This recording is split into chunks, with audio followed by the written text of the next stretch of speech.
बताइए, आज कोर्ट में क्या अर्जी रखने वाले हैं आप? इनको जो बेल दिया गया था उसमें ही उनकी बेल के कैंसलेशन की भी ऑर्डर अनिश्चित थी, क्योंकि उस ऑर्डर में ऐसा है कि इन्होंने इस सब्जेक्ट के बारे में किसी भी मीडिया के सामने जाके बात नहीं करनी है, और अगर बात किया तो उनका बेल स्टैंड्स कैंसल्ड फोर्थविथ, यानी जैसे ही इन्होंने बात की तो वैसा ही इनका बेल कैंसल।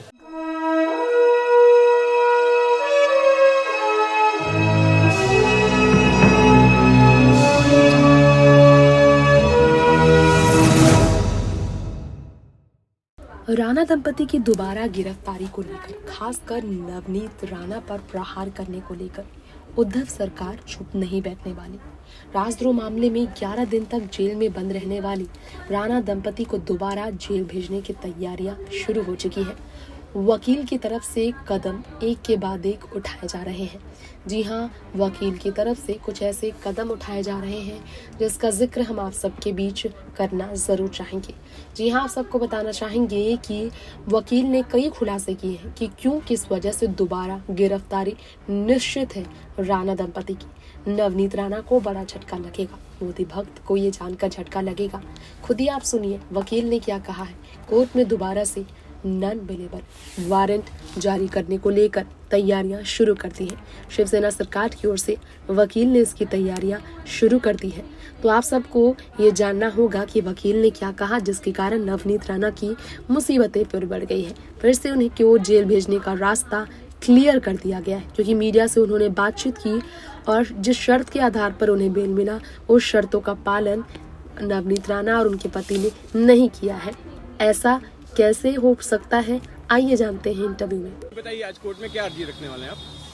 इनको जो बेल दिया गया था उसमें ही उनकी बेल के कैंसलेशन की भी ऑर्डर अनिश्चित थी, क्योंकि उस ऑर्डर में ऐसा है कि इन्होंने इस सब्जेक्ट के बारे में किसी भी मीडिया के सामने जाके बात नहीं करनी है, और अगर बात किया तो उनका बेल स्टैंड्स कैंसल्ड फोर्थविथ, यानी जैसे ही इन्होंने बात की तो वैसा ही इनका बेल कैंसल।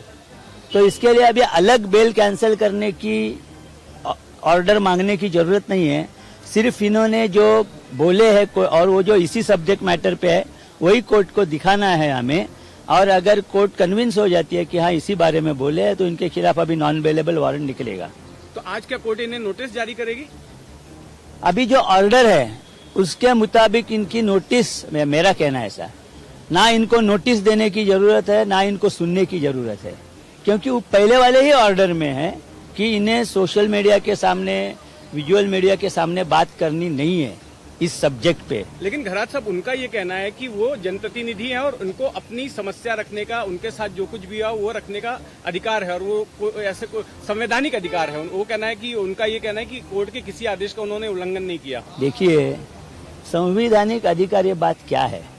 संवैधानिक अधिकार हर आदमी को है, लेकिन अभी वो जो उनका संवैधानिक अधिकार है वो गंवा चुके हैं, क्योंकि अभी बेल का मतलब क्या होता है?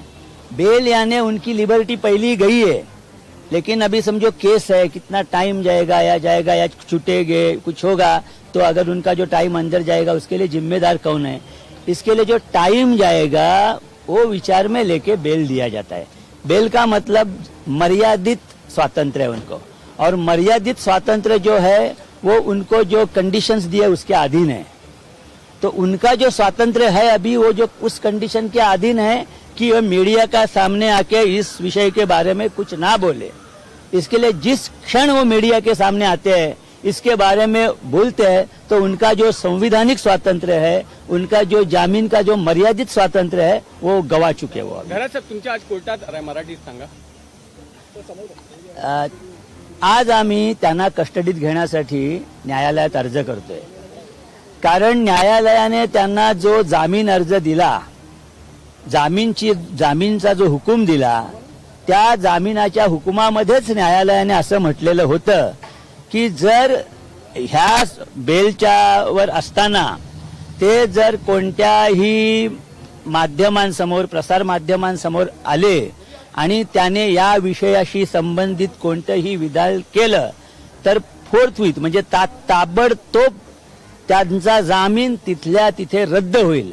त्यामुळे ज्या क्षणी ते सोशल मीडियासमोर किंवा प्रसारमाध्यमांसमोर येऊन या विषयावर बोलले, वक्तव्य केलं, त्याच क्षणी त्यांचा जामीन रद्द झालेला आहे.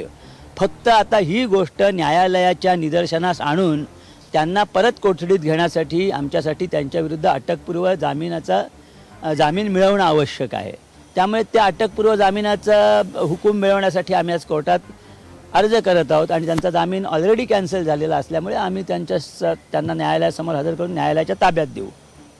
साहेब, त्यांचं असं म्हणणं आहे की ते मीडियाशी बोलत आहे कारण की ते लोकप्रतिनिधी आहेत आणि त्यांच्याकडे संवैधानिक अधिकार असा आहे, त्यामुळे ते बोलतात.